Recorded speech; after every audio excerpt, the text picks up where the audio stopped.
까마귀 서점 박문후. 길 대리가 책을 읽고 있다. 아침 안개 때문에 모든 사물이 흐릿하게 보인다. 전봇대에 앉은 까마귀가 서점 안을 들여다보며 누구와 대화라도 나누듯 계속 중얼거렸다. 나는 창가에 서서 눈으로 까마귀를 쫓는다. 아마도 통유리창에 비친 자신의 모습을 또 다른 친구쯤으로 생각하는가 싶어 재미있었다. 까마귀가 전봇대에서 내려와 그가 종이박스로 마련해준 먹이통에서 나다를 쪼다가 통유리창 앞까지 다가오더니 부리로 유리를 두드린다. 까마귀를 따라다니던 나의 눈에 그의 뒷모습이 들어왔다. 벽면에 비스듬히 기대어 서 있는 15도 정도 숙여진 상체가 흡사 막 내려앉아 날개를 잡은 까마귀 같았다. 좀 전에 까마귀가 실내로 들어온 것인가 하고 나는 실없이 웃었다. 책장 넘기는 소리가 들린다. 금붕어들에게 먹이를 주다가 그를 다시 한번 힐끗 돌아봤다. 금붕어 2마리 중 1마리는 수초 속에 숨어 있고 다른 1마리는 온몸으로 수초를 헤치고 있었다.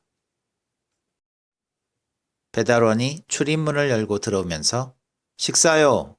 하고 외친다. 배달원의 필요 이상 높은 목소리에도 그는 꿈쩍을 하지 않는다. 배달원이 짜장면 그릇을 테이블 위에 올려놓고 사라진다. 그릇에 씌워진 비닐랩을 벗기며 길 대리를 불렀다. 그제야 그가 테이블로 다가온다. 나는 짜장면을 비비며 그에게 물었다. 책을 좋아하시나 봐요? 무슨 책을 읽었어요? 시집이요. 그가 짧게 대답을 하고 짜장면을 비벼 묵묵히 입으로 가져간다. 속으로 시를 하며 놀랐다. 그날 이후 나는 시를 읽고 있는 그의 뒷모습을 수시로 훔쳐봤다. 길대리와 얼굴을 마주보고 앉는 시간은 하루 중에 점심 식사 시간이 전부이다. 그 외에 그와 가까운 거리에서 함께할 수 있는 시간은 때때로 학생용 참고서나 문제집 도매점에서 책 배송이 올 때였다. 그가 책 박스를 풀어 서가에 책을 꽂을 때 나는 옆에서 그에게 책을 집어 올려줬다. 그가 서가에 책을 꽂으면서 꼭 수아가 내 자리다, 물리야 내 자리다 하며 책의 이름을 부르며 자리를 확인했다. 그래서 나도 책을 집어 올리면서 국어요, 영어요 하고 장단을 맞췄다. 그 순간만큼은 두 사람이 돌림 노래를 부르듯 호흡이 맞았다. 하지만 그런 일도 없는 날은 하루의 대부분을 나는 카운터에서, 길대리는 서가 쪽에서 각기 다른 방향으로 시선을 두고 지냈다. 고등학생들 한 무리가 들어왔다. 이름표의 색깔로 봤을 때 2학년 학생들이었다. 제잘되던 아이들 중에 한 명이 길대리를 올려다보고 도플갱어야, 완전 똑같아. 그 말을 들은 옆에 학생이 또 다른 아이를 쿡쿡 찌른다. 학생들의 눈길이 일제히 길대리에게로 쏠린다. 길대리는 서가에 붙어 서서 책을 찾고 있는 중이었다. 학생들이 책값을 계산하고 나가면서 재미있다는 듯 길대리를 다시 돌아본다. 4월이 되자 꽃샘추위가 지나가고 벚나무에 꽃망울이 터진다. 붐비던 학생들의 발길도 뜸하다. 바람살이 한결 부드럽다. 조금 열어둔 출입문에 틈을 비집고 들어온 바람이 걷어올린 블라인드의 줄을 흔든다. 점심을 먹고 나니 바람에 줄이 흔들리는 소리조차 성가실 정도로 한가롭다. 눈꺼풀이 저절로 내려앉는다. 길대리는 변함없이 벽면에 기대어 서서 책 읽기에 빠져 있다. 졸음을 쫓을 겸 화분을 손질하기로 했다. 메인도로 건너편에 있는 꽃집에서 부엽토와 모래흙을 사다가 분갈이를 시작했다. 아버지가 키우던 화분들이다. 서점을 이어받고 한쪽 구석에 가구처럼 놓여있던 화분들을 아버지의 집으로 실어다 주기가 번거로워서 그대로 관리하고 있었다. 화분의 식물들이 대부분 말라 죽고 지금까지 살아 있는 것은 출란분 3개와 협죽도와 관음죽, 산세베리아 그리고 다육이 종류 몇 개뿐이었다. 사람들이 귀찮아하면서도 꾸역꾸역 명절날을 챙기며 무언가를 치렀다고 생각하는 것처럼 해마다 봄이 되면 아버지가 하던 대로 분갈이를 해주는 것이 나의 몫이었다. 축축한 모래흙 속에서 다슬기 한 마리를 발견했다. 껍데기가 암갈색을 띠는 것이 예쁘다. 버리기가 아까워 다슬기를 어항에 넣어두고 다시 밖으로 나왔다. 그때 나와 엇갈리며 고등학생 한 명이 서점 안으로 들어갔다. 서점 안으로 걸음을 옮겨 놓는 학생의 뒷모습이 벽면에 기대 서 있는 길대리의 뒷모습과 많이 닮았다. 둘 다 왜소한 체형에 목이 유난히 길고 어깨가 목 쪽으로 솟아올라 있다. 양쪽 어깨와 목의 형상이 좀 더 과장해서 표현하자면 묘산자를 연상시킨다.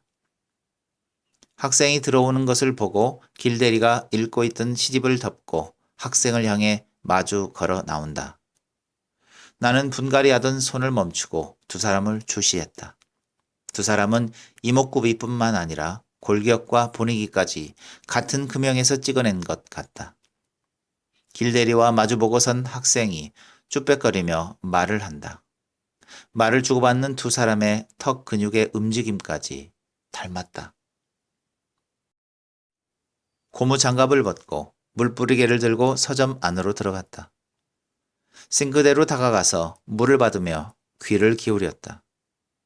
주눅이 들어있는 학생의 말소리가 들렸다. 반 아이들이 서점에 저의 도플갱어가 산다고 놀려요. 궁금하기도 했지만 아버지가 안 계셔 혹시 하는 마음으로 확인을 하고 싶었어요. 학생의 말을 듣고 있는 길대리의 얼굴에 긴장감이 돈다. 목덜미까지 붉다. 그의 시선이 재빨리 학생의 이름표에 가서 멈춘다. 학생의 이름이 윤지우이다. 길대리가 떨리는 음성으로 학생의 성이 윤씨가 맞느냐고 거듭 확인하며 가슴이 맞닿을 정도로 바짝 다가선다. 윤지우가 겁먹은 표정으로 한 발 물러서며 길대리를 바라본다. 그때 점심시간이 끝나고 수업 시작을 알리는 벨소리가 들렸다. 지우가 길대리에게 인사를 하고 서둘러 뛰어나간다. 통유리창을 통해 지우가 교문 안으로 달려 들어가는 모습을 바라보던 길대리가 뛰쳐나간다. 그가 교문을 통과하려는데 수의실 창구문이 열리며 수의가 그를 불러 세운다. 수의에게 제지를 당한 그는 교사 안쪽으로 사라지는 지우의 뒷모습을 우두커니 바라보고 섰다. 수의도 밖으로 나와 길대리가 보고 있는 방향을 같이 바라본다. 텅 빈 운동장의 벤치에 누군가 빠뜨리고 간 프린트물을 바람이 공중으로 날린다. 수의가 고개를 돌려 길대리를 의심스러운 눈초리로 살핀다. 운동장에서 춤을 추던 바람이 길대리의 덥수룩한 머리칼을 마구 헝클어 놓는다. 길대리를 모르는 사람이 보면 영락없이 오래의 병을 앓고 있는 환자의 모습이다. 수의가 그의 검은색 일색인 아래 위 차림새를 한 번 더 훑어보고 수의실로 들어가 창구문을 닫는다. 윤지우가 다녀간 후에도 그는 여전히 시를 읽고 있다. 어두운 벽면에 기대어 서서 책장 넘기는 소리만 내는 그의 굽은 등을 바라보며 전봇대에 앉았던 까마귀가 훌쩍 날아가 버리듯 갑자기 내일이라도 출근을 하지 않겠다고 할 것 같은 생각이 들었다. 그가 너무 빨리 그만두면 큰일이다. 비록 서점의 규모가 작지만 내가 어렸을 때부터 아버지가 해오던 것이다. 아버지가 허리 디스크 수술을 한 후 서점 일에서 손을 떼고 나 혼자서 운영을 하게 되자 남자 직원이 필요할 때가 있었다. 길대리가 출근을 하지 않는 사태가 생기면 새로 직원을 채용할 동안 아버지를 모셔올 수밖에 없다. 하지만 나는 아버지가 서점 운영에 다시 관여하는 것을 원하지 않았다. 아침에 그가 출입문을 활짝 열어놓고 바닥 물 청소를 하고 있었다. 먹이통에서 나다를 쪼아먹던 까마귀가 열어놓은 출입구로 머리를 들이민다. 그에 대해 섣불리 예단한 것이 미안해서 점심시간에 특식을 시켰다. 매일 먹는 중화 반점의 짬뽕 자장면이 아니라 가정식 한식당에 주문을 했다. 길대리의 출근 시간이 빨라 아침을 먹지 않고 출근할 가능성이 높았다. 서점은 남자 중고등학교 담장 옆에 붙어 있었다. 점심시간을 이용해 학생들이 책을 사러 나오기 때문에 서점에서는 학생들 등교 시간보다 1시간 일찍 출근을 하고 점심시간도 1시간 빨랐다. 청국장 찌개까지 포함해 먹음직스럽게 차려진 점심상 앞에서 그가 어떤 반응을 보일지 궁금했다. 나는 식사의 시작부터 끝까지 그를 세심하게 관찰했다. 기대와 달리 그는 나의 이런저런 물음에 간략하게 대답을 하며 무덤덤하게 숟가락질만 하였다. 그의 정체가 더 한층 흥미롭다. 인스턴트 커피가 담긴 종이컵을 그의 앞에 놓아주며 물었다. 길대리님, 물어봐도 될지 모르겠지만 어제 온 지우 학생 어떻게 생각하세요? 그러게요. 그의 대답이 김 빠진 맥주 같다. 참 재미없게 말한다. 청국장을 떠먹는 그를 바라봤다. 말을 하기 싫어하는 사람이라는 생각이 든다. 아예 대화를 나눌 의사가 없어 보인다.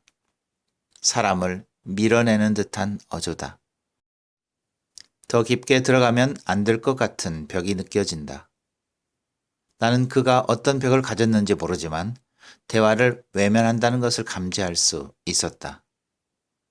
윤지우와 외모가 많이 닮긴 했지만 궁금한 것을 뒤로 미루고 그와의 티타임까지 끝냈다. 나는 어항 속 금붕어들에게 먹이를 줬다. 모두 빨간색이다. 점심 식사 후 그는 새로 나온 홍보용 문제집을 챙겨 교사들에게 배포하려고 고등학교 교무실로 외근을 나갔다. 그가 읽던 시집의 표지를 확인했다. 김현승의 시집이다.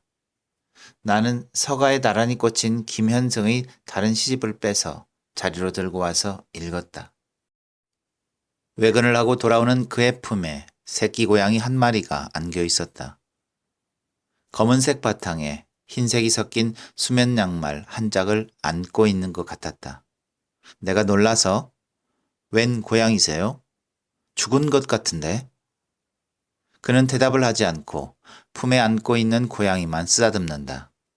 그런 그의 손등에 상처가 나 있다.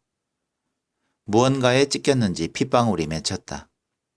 길대리가 한참 동안 몸을 문지르자 죽은 듯이 늘어져 있던 고양이가 눈을 뜬다.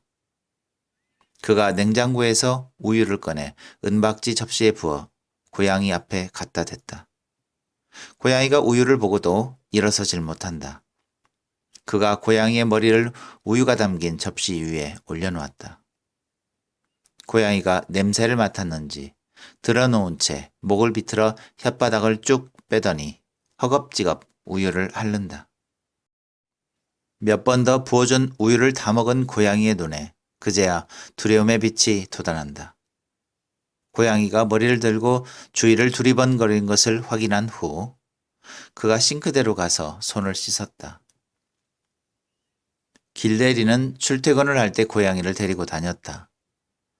그가 시를 읽으면 고양이는 그의 어깨 경사도에 따라 비스듬히 배를 붙이고 누워 세상에서 가장 행복한 표정으로 졸았다. 재밌는 것은 서점에 문제집을 사러 온 학생들이 고양이를 쓰다듬으려고 하면 그가 단호한 목소리로 손도 못 대게 하였다. 게다가 고양이가 잠시도 길대리에게서 떨어지지 않으려고 했다. 그가 외근을 나가면 돌아올 때까지 울어댔다. 길대리님, 고양이를 집에 두고 오세요. 너무 시끄러워서.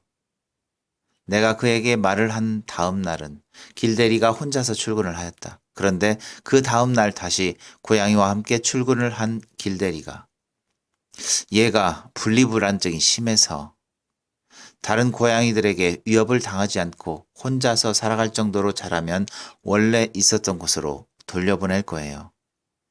양해를 구하며 묻지도 않은 말까지 덧붙였다. 사실 그가 외근을 나가고 없으면 나는 출입문을 조금 열어놓았다. 은근히 사라져버리길 바라며 간식을 들고 고양이를 서점 밖으로 유인해 보기도 했다. 매일 아침 정신이 하나도 없었다. 학생들이 스스로 책을 찾느라 판매되며 서가가 난장판이 됐다. 참다 못한 나는 몇 번이나 그에게 조의를 줬다.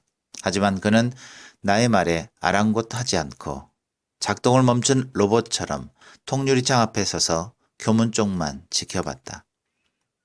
윤지우가 다녀간 후 길대리는 등하교 시간에 서점 안으로 들어오는 학생들에게는 아예 관심이 없었다. 고양이가 구부정하게 서 있는 그의 허리에서 출발하여 어깨까지 오르락 내리락하고 길대리와 고양이를 구경하는 학생들의 깔깔거림, 고양이의 무한 반복될 것 같은 울음소리. 그는 시끌벅적한 소음에도 꿈쩍하지 않았다. 고집부리는 아이 같았다. 아니, 무엇에 홀린 사람 같다. 그의 뒷꼭지에 후광처럼 간절함이 서리었다. 나는 그의 등 뒤로 몇 번이나 다가서다가 돌아섰다. 무엇 때문인지 오히려 그의 집중력을 흐트러뜨릴까봐 숨을 참으며 발끝으로 뒷걸음질을 쳤다. 학생들의 등교 시간이 끝나서야 길대리가 판매되며 서가를 정리했다. 서가를 정리하느라 길대리의 움직임이 커지면 고양이가 그의 몸에서 뛰어내린다. 고양이가 길대리의 어깨 다음으로 좋아하는 곳이 어항이다. 고양이가 앞발을 들어 어항을 톡톡 친다. 금붕어가 고양이에게로 다가간다. 고양이와 금붕어가 어항벽을 사이에 두고 입을 맞춘다. 교도소의 면회실에서 수감자와 면회자의 만남만큼이나 애틋한 모습이다. 고양이는 금붕어와 입맞춤을 하면서도 금붕어가 물 위로 뛰어오르는 것을 노린다. 나는 고양이를 경계한다. 얼마 전에 물 위로 머리를 내밀고 아가미를 벌렁거리던 금붕어 한 마리를 먹어치워 새로 사다 넣었다. 서가를 정리하는 길대리에게 지우와 많이 닮았다는 얘기해 주려다 관뒀다. 그가 지우를 기다리는지 알 수 없었기 때문에 섣불리 아는 척하기 조심스러웠다. 먼저 말을 걸지 않으면 그는 거의 말을 하지 않았다. 좁은 공간에서 매일 함께 일을 하고 함께 밥을 먹었지만 늘 검은 그림자와 함께 있는 기분이다. 서가 정리를 끝낸 그가 고양이에게 우유를 먹였다. 나는 컴퓨터 화면에 입출고 대장을 열어놓고 재고 정리를 하고 그는 그의 자리에 서서 시집을 읽는다. 고양이가 심심한지 야옹거리자 그가 외투 주머니에서 간식을 꺼내 입에 넣어준다. 점심으로 돼지국밥을 먹었다. 나른하게 오후가 지나가는 듯 했다. 나른함을 깨뜨리는 전화벨 소리가 울린다. 고등학교에서 문제집을 찾는 교사가 있었다. 길대리가 교무실로 외근을 나갔다. 출판사에 문제집의 재고를 반품하고 새로운 문제집을 주문하고 있는데 유선 전화기가 울렸다. 학교 뒤쪽에 있는 파출소였다. 길대리가 서점에서 근무를 하는 것이 맞느냐고 묻는다. 송수화기를 목에 끼고 빠르게 숫자들을 입력하면서 나는 떨뜨름하게 왜냐고 물었다. 길대리가 근무를 하는 것이 맞는지 확인을 해야 한다며 지금 파출소로 방문해 달라고 했다. 길대리가 경찰관 앞에 앉아 있었다. 내가 다가서자 경찰이 서류를 내밀며 읽어보고 사인을 하라고 한다. 내가 길대리의 신분을 보증한다는 내용이다. 대충 읽고 사인을 하자 경찰이 그에게 돌아가도 좋다는 말을 했다. 그런데 그가 입고 있는 외투에 겨드랑이 솔기가 터지고 흙먼지 투성이다. 눈살을 찌푸리고 위아래를 훑어봐도 그는 나의 시선을 모른 척했다. 재고 반품을 하느라 스트레스를 받고 있던 차에 길대리 때문에 경찰서까지 불려왔다는 것에 화가 났다. 그의 지저분한 꼬락서니가 보기 싫어 출입문을 열고 앞서 나와 버렸다. 그가 서점 안으로 들어서자 고양이가 숨어서 울다가 그의 종아리에 달라붙는다. 그가 고양이를 들어올려 이마에 뽀뽀를 한 후 잠시 나갔다 오겠다며 출입문을 열고 도로 나간다. 그를 뒤쫓아가던 고양이가 문에 부딪혀 날카로운 소리를 내지른다.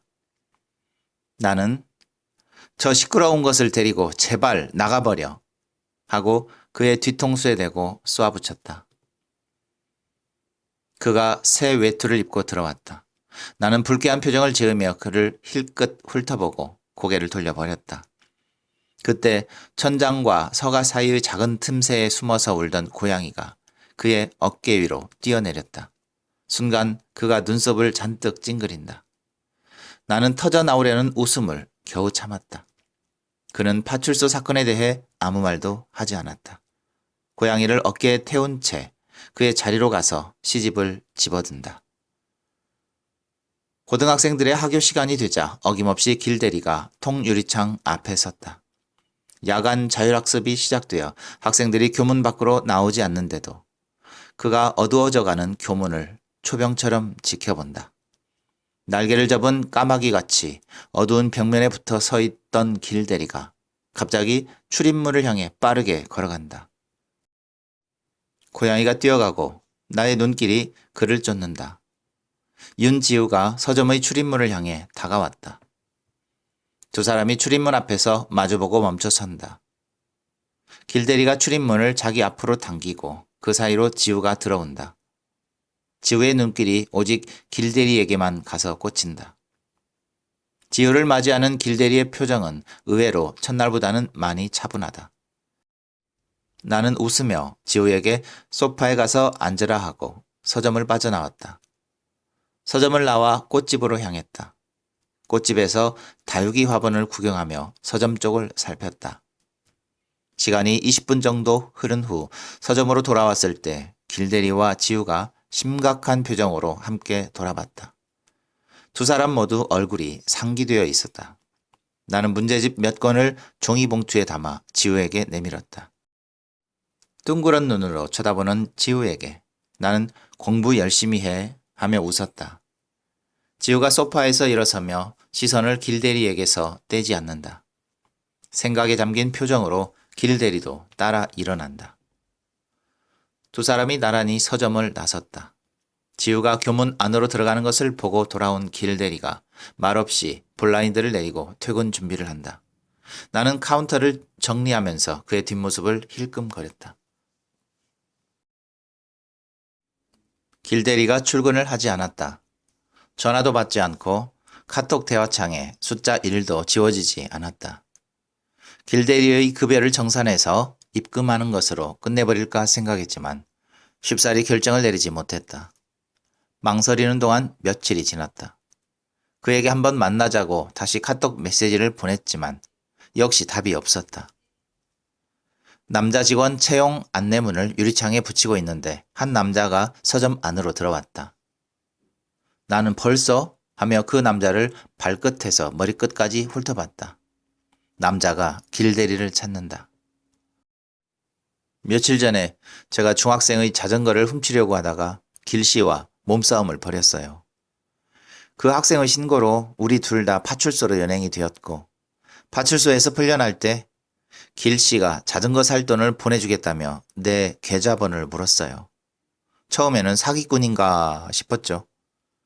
별로 믿기지 않았지만 통장을 통째로 넘기는 것도 아니고 해서 여기 사장님을 보고 믿어보기로 했죠. 계좌번호를 알려줬더니 깜짝 놀랐어요. 그날 돈 500만 원이 바로 입금이 됐어요. 남자의 표정이 거짓말을 하는 것 같지는 않았다. 길대리가 일을 그만뒀어요. 내 말에 남자의 얼굴에 실망하는 빛이 역력하다. 아, 그래요. 혹시라도 길대리님과 연락이 닿으면 그 돈으로 중고 오토바이를 사서 시장에서 배달 일을 하게 됐다고 감사의 말씀을 좀 전해주세요. 남자가 돌아간 후 일이 손에 잡히지 않았다. 전봇대에 앉아있던 까마귀가 먹이통에 내려앉았다가 다시 날아오른다. 길대리가 나오지 않으면서 먹이통이 비었다. 내가 나달 봉지를 찾고 있는데 지우가 출입문을 열고 들어왔다.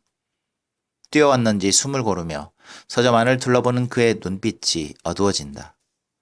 나는 그에게 먼저 소파에 앉게 했다. 유리창에 붙여준 채용 안내문을 지우가 못 받기를 바라며 마음속으로 너무 성급한 것이 아니었나 하고 나 자신을 나무랐다. 나는 팩에 든 주스를 지우 앞에 가져다 놓고 맞은편에 앉았다. 그에게 주스를 마시라고 권하며 사실대로 말을 해줄까 아니면 거짓말로 둘러댈까 속으로 고민을 했다. 지우가 먼저 입을 열었다. 아저씨는 그만두셨어요? 지우의 물음에 나는 곧바로 대답을 하지 못하고 잠시 머뭇거리다 거짓말로 둘러댔다. 아니야, 외근 나갔어. 아마 그곳에서 바로 퇴근할 거야. 아저씨는 왜 찾니? 잘하고 있는지 판단이 서지 않았지만 시치미를 뚝 떼고 되물었다. 카톡 대화창에 여전히 숫자 1이 사라지지 않고 있는 것에 생각이 미치자 까닭없이 그가 밉다. 까마귀 같은 인간. 내가 생각에 빠져 있는 사이 지우가 일어나며 인사를 한다. 나는 마음이 급한 나머지 그에게 뜬금없는 말을 해버렸다. 내일은 출근하실 거야. 내일 다시 올래? 아니면 전화번호를 주면 내가 전달해 줄게. 내가 내미는 포스트잇에 지우가 전화번호를 적는다. 그러고 얼굴이 살짝 붉어지더니 만나고 싶어요 라고 덧붙여 쓴다. 생각 때문인지 지우의 눈이 붉게 충혈이 되어 보인다. 걸어나가는 그를 불렀다. 지우가 출입문을 밀면서 나를 돌아본다. 나는 손을 흔들면서 나의 말을 믿어도 된다는 듯 잇몸을 다 드러내고 웃었다. 지우를 보낸 후 길대리에게 전화를 걸었지만 받지 않는다. 음성 사서함에 메시지를 남겼다. 길대리가 오지 않으면 주소지로 직접 찾아가겠다고 말하고 끊었다. 그러고는 이틀이나 더 지난 후 길대리를 만났다. 그의 답글도 늦게 달렸지만 나 또한 길대리를 선뜻 찾아가기가 망설여졌었다. 서점에서 3블록 정도 떨어진 전통시장 안에 있는 돼지국밥 전문 식당에서 그를 만났다.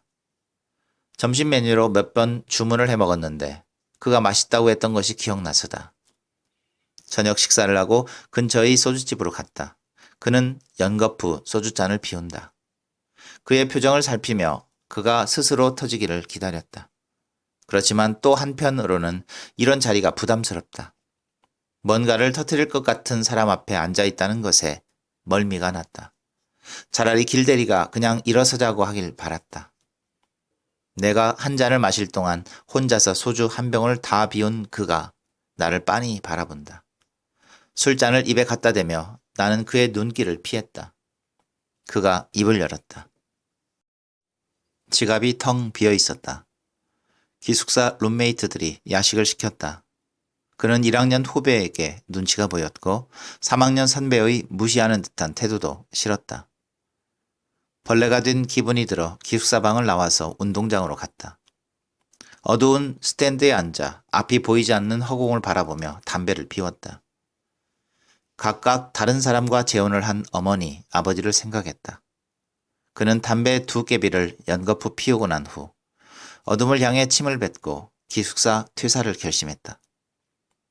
지하층이지만 숙소가 제공되는 PC방에서 남들이 꺼리는 밤 10시부터 새벽 4시 타임 일을 하며 고등학교를 졸업했다. 그 후에도 그는 PC방 아르바이트에서 벗어나지를 못했다. 고졸인 그에게는 가장 좋은 일자리였다. 쉽게 떼돈을 벌 수 있다는 말에 불법 도박 게임 사이트 운영을 가담했다가 교도소까지 갔다. 그가 교도소에 갇혀있는 동안 여자친구가 임신을 한 상태로 다른 남자와 결혼을 해버렸고 출소를 한 후에야 그녀의 결혼 소식을 들었다. 그가 말을 해놓고 희미하게 웃는다. 가파른 산을 오른 듯 숨을 몰아쉬더니 제가 다닐 때는 사장님의 아버님이 서점 주인이었어요. 그때 본 문고판 시집들이 여전히 그 자리에 꽂혀 있더군요. 고등학교 때 문예반이었거든요. 제가 지금 읽고 있는 문고판 시집이 그때 훔치다가 사장님께 들킨 책이에요. 읽기 위해서라기보다 충동적이었죠. 눈에 보이는 것은 무엇이든 훔치고 깨부수고 망가뜨리고 싶었으니까요. 사장님이 시를 읽고 싶으면 언제든지 오라며 오히려 문제집을 주셨어요. 필요할 거라면서. 교사용으로 나오는 비매품이었지만 너무 고마웠죠. 아이들이 교사용 문제집을 본다고 부러워했거든요. 우쭐했죠. 고등학교를 졸업할 때까지 문제집을 챙겨주셨어요. 나중에는 제 사정을 아시고 PC방 알바 자리도 구해주시고. 고깃집에도 가끔씩 데려가 주셨고요. 그동안 먹고 사느라고 찾아뵙지는 못했지만 항상 생각하며 살았어요. 저보고 까마귀 같다고 했죠. 그럴지도 몰라요. 김현승 시인님은 마른 나뭇가지 위에 까마귀같이 라고 고상하게 썼지만 나도 모르게 상체를 그에게로 기울어 다가앉았다. 그가 상체를 뒤로 빼서 등받이에 붙이고 팔짱을 낀다. 나는 갑자기 할 말이 많아졌지만 겨우 윤지우에 대해 물었다. 길대리님, 지우 학생에 대해 좀 생각해 봤어요? 그가 세 병을 따 자기 잔에 스스로 따라서 마신다. 두 잔을 연거푸 마시더니 눈을 거슴츠레하게 뜨고 딸꾹질과 믹싱이 된 이상한 소리를 낸다. 그의 딸꾹질이 멈추질 않는다. 한참 동안 실랑이 끝에 딸꾹질이 멎자 김 대리는 다시 소주잔을 비우고 대답 대신 흐흐 하고 웃는다. 물음에 대답은 하지 않고 그날 지우를 만난 이야기를 한다. 요즘 아이들 참 똑똑하더라고요. DNA 검사부터 하자고 합디다. 자기도 궁금하대요. DNA 검사는 하실 거예요? 그는 그럴 생각이 없다고 했다. 그러면서 다른 직원을 구하라고 한다. 그의 말투에서 확실하게 잡히는 것이 없었다. 정말 까마귀 같은 인간이다. 내가 물었다. 여길 관두면 다른 계획이 있어요? 티베트로 여행을 떠나려고요. 티베트요? 오체 투지를 해보고 싶었어요. 나는 소주를 단번에 쭉 들이켰다. 술의 왓왓함을 빌렸다. 꼭 오체 투지여야 하나요? 다른 방식은 없나요? 우리에게는 우리의 방식이 있지 않을까요? 길대리님이 지하에서 빠져나왔으면 좋겠어요. 입안에 맴돌던 말을 뱉어내고 가방을 들고 일어서려다가 눈시울을 붉히던 지우가 생각났다. 지우의 전화번호가 적힌 포스트잇을 길대리에게 건넸다. 그가 한참 동안 포스트잇을 들여다보더니 핸드폰 케이스에 넣는다. 그리고 눈을 지그시 감았다. 곧바로 집으로 들어가고 싶지 않았다. 가끔 혼자서 가는 와인바를 찾아갔다. 세상에서 혼자만 고독하다는 표정으로 앉아있던 사장이 두 손을 흔들며 반가워한다.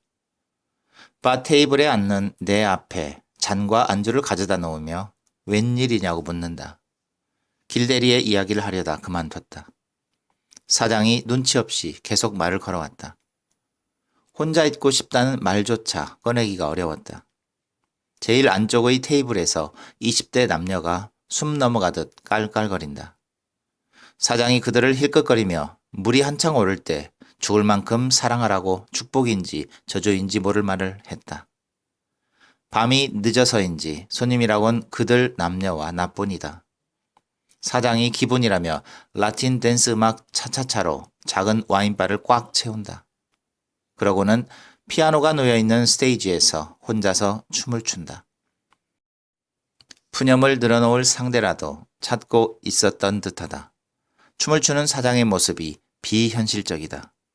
리듬을 쫓아가지 못하는 다리가 리듬을 파괴해버린다. 차차차의 막춤으로. 청소를 끝낸 후 까마귀 먹이통에 나다를 한 줌 부어줬다. 길대리가 서 있던 자리에 서서 교문을 바라봤다. 내가 미처 보지 못하거나 하지 않고 고의로 지나친 일들이 얼마나 많은지 나는 솔직하게 말하는 것이 서툴렀다. 항상 그쪽을 바라보던 길대리의 검은 모습이 옆에 서 있는 것 같다. 재빨리 시선을 거두고 서점의 출입문을 살폈다. 지우가 찾아올까봐 걱정이다. 길대리가 아주 떠난 것을 알면 얼마나 상처를 받을지. 며칠이 지난 후 토요일 늦은 저녁에 윤지우가 서점에 들어왔다. 위아래 옷차림이 모두 블랙이다. 지우를 바라보며 잠시 길 대리로 착각을 했다. 지우가 카운터 앞까지 다가오는 동안 나는 미안한 눈빛으로 그를 지켜봤다. 소파에 앉은 지우가 길대리와 야구장에 갔다가 오는 길이라며 말을 했다. 아저씨가 저에게 프로야구 보러 가자고 전화를 하셨어요. 우린 둘 다 H 선수 팬이에요. S구단의 티셔츠도 샀어요. 야구 보러 갈 때 그 옷 입고 가기로 했거든요. 아저씨가 곧 티베트 여행을 떠난다고 해서 저도 데리고 가달라고 졸랐더니 그러자고 했어요. 고맙다고 인사를 하는 갑작스런 지우의 말에 맞장구를 치면서도 의아했다. 길대리가? 신났겠구나. 티베트 여행은 무슨 말이지? 내 어머니가 허락하시는데? 학교는 어떡하고? 어머니는 해외 체험 학습으로 갈 수 있어요. 다른 친구들도 그렇게 해외로 나가요. 저도 가고 싶었거든요. 더 뭐라고 말하기 전에 지우가 덧붙였다. 어머니는 안 계셔요. 지금은 기숙사에서 생활하지만 어릴 때 암자에서 자랐어요. 부처님 오신 날에 누가 암자에 남겨두고 떠났대요. 저를 키워주신 스님은 저를 다슬기라고 불렀어요. 제가 사는 암자 앞에 계곡이 있었는데 싱크대까지 다슬기가 올라오곤 했어요. 스님은 싱크대 수도꼭지에 붙어있는 다슬기를 보고 계곡에서 여기까지 올라온 걸 보니까 저놈은 성불할 거라고 하시면서 저보고도 다슬기처럼 산 밑에서 이곳까지 왔으니 너도 부처님과 인연이 있는 모양이야 하셨어요. 스님께 전화를 드렸더니 아저씨와 함께 한번 오라고 했어요. 어머니가 없다는 지우의 말에 머릿속이 뒤엉켰다. 그의 목소리가 명랑하게 이어졌다. 어른이 되는 것은 나이하고 상관이 없는 모양이다. 거침없는 말투로 진솔하게 자기 이야기를 하고 있는 지우의 모습이 나보다 어른스러워 보인다. 여름방학 때 티베트로 떠나기로 했어요. 그래서 주말에 등산을 다니면서 고산 기후 적응 훈련을 하기로 했고요. 말을 하는 지우의 표정이 한껏 들떠 있다. 길대리가 지우와 동행하기로 한 것이 이해가 안 됐지만 나는 지우를 와락 끌어안고 어깨를 두드렸다. 지우도 나에게 응석을 부리듯 안겨왔다. 신이 나 있는 지우를 보며 나는 까마귀 2마리가 새파란 티베트 하늘을 날아오르는 장면을 상상했다. 아침 안개가 자욱하다. 청명한 날씨를 예고하는 것 같다. 전봇대에 앉아있는 까마귀가 통유리창 안을 향해 계속 대화를 요청한다. 나는 까마귀를 쳐다보다가 길대리가 서서 시집을 읽던 쪽으로 고개를 돌렸다. 벽면에 퍽 박혀있는 거뭇한 물체가 고개를 든다. 고양이를 어깨에 태우고 그가 서가에 기대어 서서 시집을 읽고 있다. 책장 넘기는 소리가 들린다. 금붕어들에게 먹이를 주다가 그가 있던 자리를 다시 한번 힐끗 돌아본다.